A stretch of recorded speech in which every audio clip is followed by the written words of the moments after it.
del miedo. ¿Cuáles son esas causas? ¿Cuál es el origen de usted tener miedo y tener fobia? A veces creemos que tener miedo y tener fobia es lo mismo, pero yo espero que hoy nos aclaren cuál es la diferencia, porque si las palabras son diferentes, porque alguna diferencia tiene que haber. Además, ¿cómo podemos controlar eso?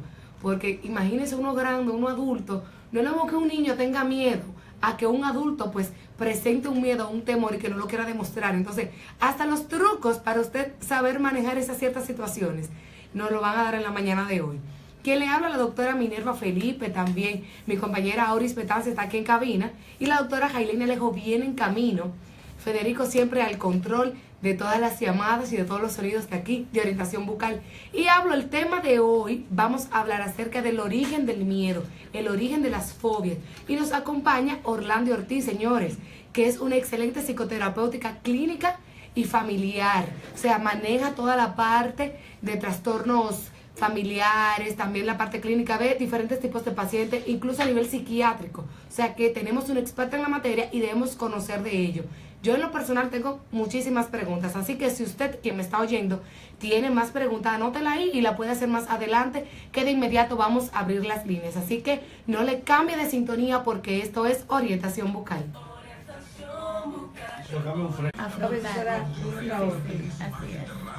Óyeme la novela que le haga los matrimonios. No,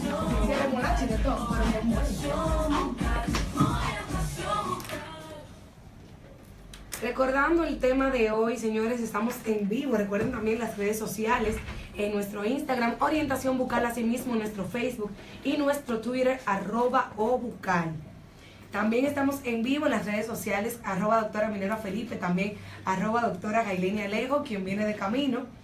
Y recordando el tema a las personas que nos ven aquí en vivo y también a las que nos están escuchando, acerca del origen del miedo, por qué puedo tener miedo y por qué puedo tener fobia, principalmente a esas personas que desarrollan ese miedo al dentista. Nos acompaña Orlando Ortiz, especialista en la parte de psicoterapeuta clínica y familiar. Entonces, más adelante, ya ahora vamos a darle la bienvenida.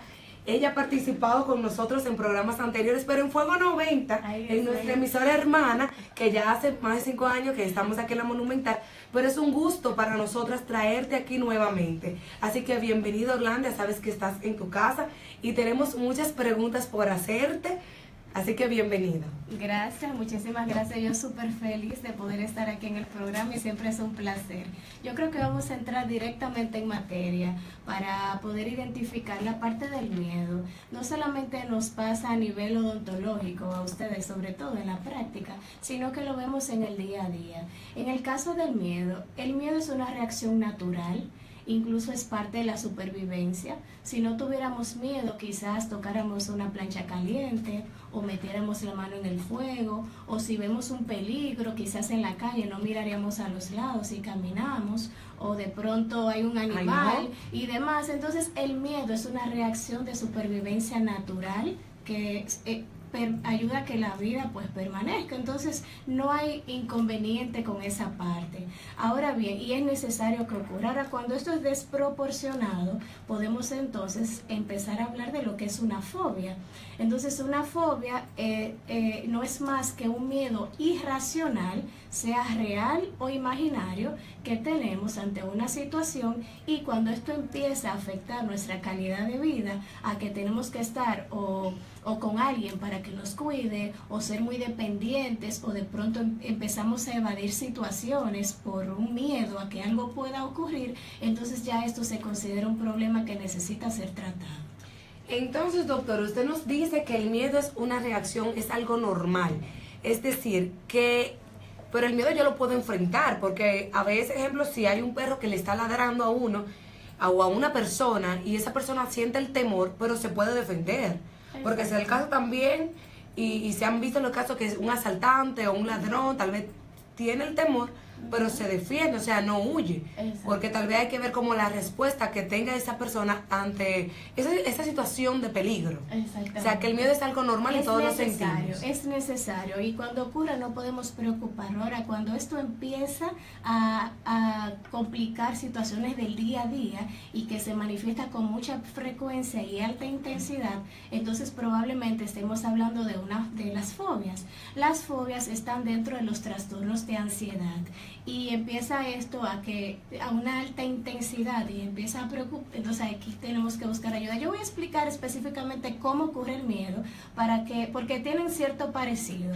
Ok, porque fobia, aclarando, fobia y miedo no es lo mismo. No es lo El mismo. miedo es algo normal que padecemos todo ante cualquier Y situación. que necesita ocurrir. Ahora, Y cuando es ese necesario. miedo, exacto, es excesivo, se mantiene con mucha frecuencia e intensidad y en momentos específicos. Entonces vamos a conocer primeramente qué ocurre a nivel neurocerebral para entender estas respuestas. Perfecto, entonces empezamos por el miedo en primera parte, ¿verdad? Exactamente. ¿Por qué? O sea, el miedo es algo necesario y ocurre. ¿Cuál es la diferencia entre uno y otro? ¿Y cómo se maneja eso a nivel neurológico? Perfecto. Por ejemplo, todos nosotros tenemos 3 canales de preferencia cerebral, que es el visual, el auditivo y el kinestésico. Puede ser que si tú ves un perro, como que tienes una reacción, o si oyes el ladrido, o de pronto tú sientes que algo te anda caminando, hay una respuesta para la supervivencia. Entonces, ¿qué pasa? Inmediatamente nosotros recibimos estos estímulos del contexto, pasa por el tálamo y manda la información a algo que es la parte baja del cerebro, que es la amígdala cerebral. La amígdala cerebral es una pequeña glándula que tenemos aquí detrás, en esta parte de nuestro cerebro. La doctora está tocando cerca de la nuca, pero un poco más hacia arriba, porque no todos nos están viendo en vivo, pero sí mucha gente nos está escuchando. Entonces, en la parte de atrás. Exactamente. Aquí dentro tenemos esa pequeña glándula pequeña, la amígdala cerebral, que cuando ocurre un detonante del contexto, del ambiente, a través de estos 3 canales, entonces se activa. Cuando la amígdala cerebral está activada, tiene 3 reacciones. La primera es pelear, la segunda es huida, y la tercera es paralizarse. Es por eso que puede ser que si viene un perro, una persona salga corriendo, o de pronto diga ¿qué? Y como que busca como querer enfrentarlo, o de pronto se queda que no encuentra qué hacer. Esas son respuestas automáticas naturales que ocurren cuando viene un evento de esta naturaleza. Entonces, doctor, eso es algo que no se controla, eso es algo que pasa como respuesta. Tal vez lo puedo manejar como yo quiero reaccionar, pero yo puedo reaccionar de esas 3 formas ante un peligro. Dependiendo del tipo de cuál es tu canal de preferencia cerebral. Incluso esto hasta determina el tipo de personalidad que tienes. Hay personalidades que son más efusivas, como llamamos los tipos A, que suelen pelear como reacción. Los tipos B suelen más generar escape, y los tipos C se quedan paralizados. Entonces, dependiendo, nadie reacciona de la misma manera ante un evento catastrófico o de peligro y demás. Todo depende de nuestro tipo de personalidad. Estoy hablando todo esto para, entendiendo el problema, luego podamos identificar las soluciones o alternativas que tiene particularmente cada uno, que en el caso de ustedes necesitan tenerlo claro para saber cómo abordar el caso de la odontofobia, por ejemplo, en algunos casos particulares. Bien. No, y que es bueno que usted vaya tomando nota para que usted identifique qué tipo de personalidad usted tiene y qué respuesta usted da ante cualquier peligro. Que de hecho fue el tema que hablamos hace 5 años atrás Sí. en el programa sobre los tipos de personalidad. Sí. ¿Y cuál es ese tipo de personalidad? Sobre todo los tipos B, que son más propensos a sufrir de fobias. Pero bueno, ya sabemos que los tipos B generan más escape o huida, y es por eso que a veces los pacientes evitan ir al dentista por miedo a evitar el dolor y otras situaciones. Pero lo voy a dejar eso para el final, para hablar de las recomendaciones. Entonces, ante estas respuestas, cuando la amígdala, ¿qué es la amígdala cerebral? No es más que un banco de memoria de recuerdos negativos. Por ejemplo, si en días pasados yo pasé por esta calle y me salió un perro, es muy probable que la próxima vez que yo tenga que cruzar por esa calle, o decida no ir, o decida cruzar la acera, esté el perro, no sea lo que sea, pero ya mi amígdala que me saca a la luz un recuerdo negativo de que una vez tuve una experiencia y que no quiero volver a repetir. Y así es que se van formando las fobias. Bien. Wow. Entonces, ¿cuál es la diferencia ya en llano cuando tengo una fobia, cómo me pongo, cómo reacciono, qué lo puedo ocasionar.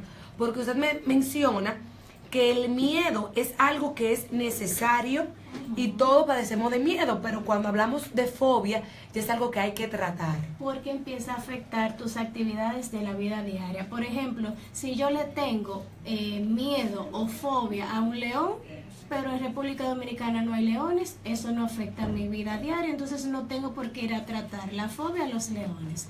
Pero si de pronto yo le tengo fobia a un gato, a una mariposa, a lugares oscuros, a dormir solo, que eso es parte del día a día, entonces aquí sí estamos hablando de un problema y por eso necesitamos buscar ayuda. Entonces, ¿cuál es la reacción de una persona ante algo que le genere fobia? Porque incluso me sorprendí en esos días. Vi a una persona que parece le tiene mucho temor a los lagartos y yo siempre decía, no, yo le tengo miedo porque es que me dan como yo personal, o sea, mi nervio Felipe sacarme de un periquito porque me cayó uno, cuando yo era más pequeña me cayó uno en la cabeza, y desde ese día cuando yo hice así, Quiero hacer una pausa. Sí, el recuerdo. Exactamente, siempre hay un evento detonante que activa una respuesta de escape o de huida. Entonces, toda persona que tenga una fobia, uno de los procesos que trabajamos a nivel terapéutico es identificar cuál fue ese evento detonante, ese debut, que a partir de esa experiencia lo procesaste de manera en tu cerebro, en tu amígdala cerebral, con un recuerdo, de manera negativa, y esto pues va a tener una respuesta a nivel conductual y emocional. No, y así mismo es. Entonces, cuando le digo yo a la persona, mira, yo no soporto eso, pero estamos en un lugar público y obviamente uno mantiene el control. ¿Qué pasa? La joven que estaba a mi lado, ella sí padecía de fobia, parece a los lagartos. Y se puso a llorar, a temblar. Entonces se tú paralizó. sí le tienes miedo porque pudiste tener el control y dijiste, bueno, socialmente aquí no puedo hacer un show. Si es en mi casa, yo voceo. Pero esta joven no midió que estaba en un lugar público y tuvo toda una reacción. Entonces voy para allá. Vamos paso a paso. Escúchame, doctora, pero que eso sucede en la consulta. O sea, yo he tenido personas que se ponen tan nerviosos que se bloquean, se ponen a llorar y como que se imaginan, no sé qué es lo que se imaginan y por qué tanto temor. Vamos para allá. Entonces, para seguir el orden, y esto nos va a ayudar a entender mucho mejor.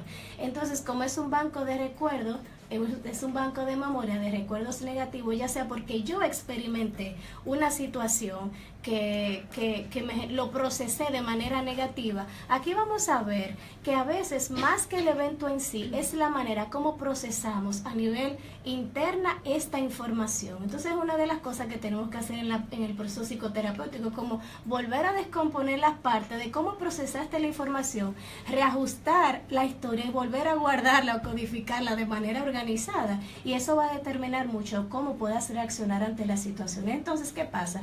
Cuando la amígdala cerebral está activada, se activa el sistema simpático. El sistema simpático del sistema nervioso central, hay una producción alta de noradrenalina y cortisol, que son los neurotransmisores responsables de que tengamos los síntomas como la hiperventilación, taquicardia, sudoración, a veces esa sensación de mareo, de que pierdo las fuerzas.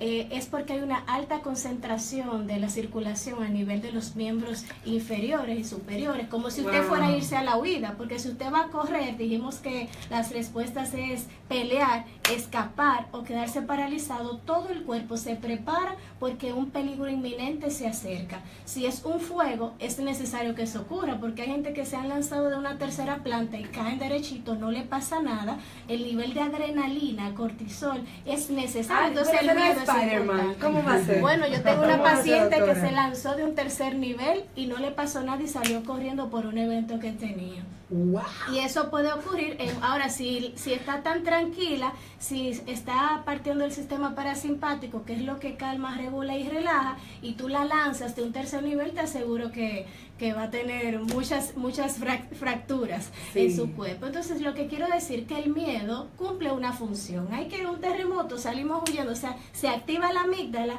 prepara el cuerpo para huida o escape, y eso ayuda a preservar la vida.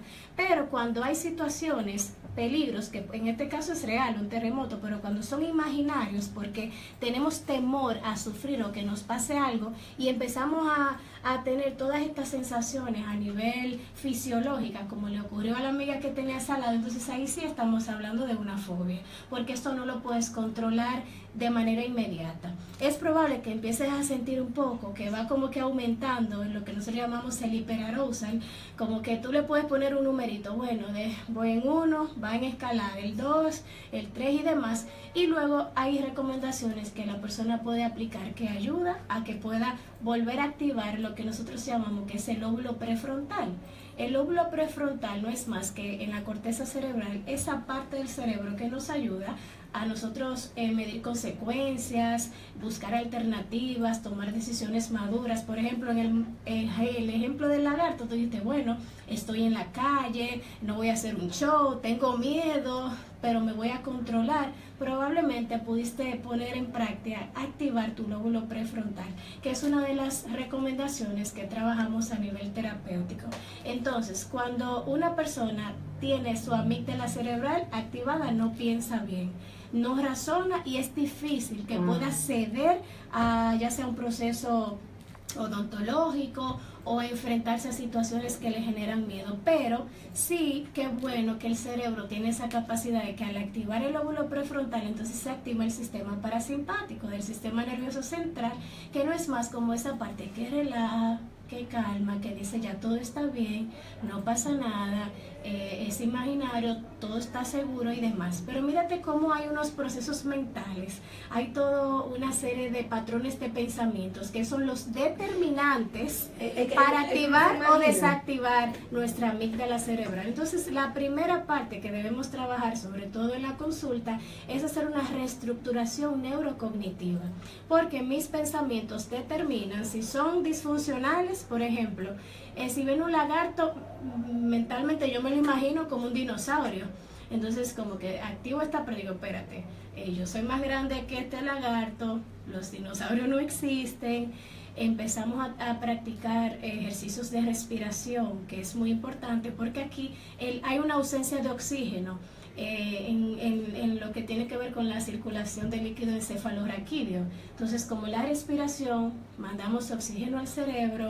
Igualmente, si logramos tomar agua, nos ayuda a relajarnos y a calmarnos, porque es que el lóbulo prefrontal está en la parte alta del cerebro y tarda más tiempo la información o los pensamientos para llegar aquí, porque la amígdala se activa en 0.025 milisegundos, mientras que la parte alta del cerebro, donde empezamos a razonar, dura más tiempo, 0.0500 milisegundos, y por eso uno no puede tomar decisiones de manera reactiva cuando el sistema límbico está activado, porque o vamos a pelear o vamos a generar escape o huida o nos quedamos paralizados. Yo quiero ver aquí qué tipo de personalidad tiene. Vamos a darle la introducción a mi querida compañera, la doctora Jairenia Alejo, que acaba de estar con nosotros. Doctor, usted estaba en un programa de televisión. Sí. Doctora, ¿cuánto tiempo? Sí. ¿Cómo le va? Buenos días para todos. Sí, estuvimos ahí, orientación bucal siempre, pues, esta vez llevando orientación a los chiquitines, porque era un programa de radio, de televisión para niños. El tema está súper interesante. Yo venía escuchándolo en el camino y venía activando a todos mis seguidores que, pues, se sintonizaran o, pues, vieran el programa en el live de orientación bucal de la doctora. Es bien importante, o sea, uno como determinar, lo que más me llama la atención y lo más curioso del tema es como uno determinar que uno tiene un tipo de personalidad y que a partir de ahí entonces uno tiene una reacción, porque es como que uno pudiera, si quisiera también, o si lo dispone, hasta planificarse, o no sé si la doctora me corregirá, hasta planificarse cómo uno reacciona. O sea, como, bueno, yo normalmente reacciono de tal manera. Entonces, como que ya la situación probablemente se pueda tornar diferente si ya uno sabe, de acuerdo al tipo de personalidad, cómo uno reacciona ante el miedo. Más que planificar de cómo reaccionar, es planificar qué hacer para regularme. Sí, ¿qué hacer? Porque exacto. Cuando estoy desregulada, si yo soy más del tipo visual,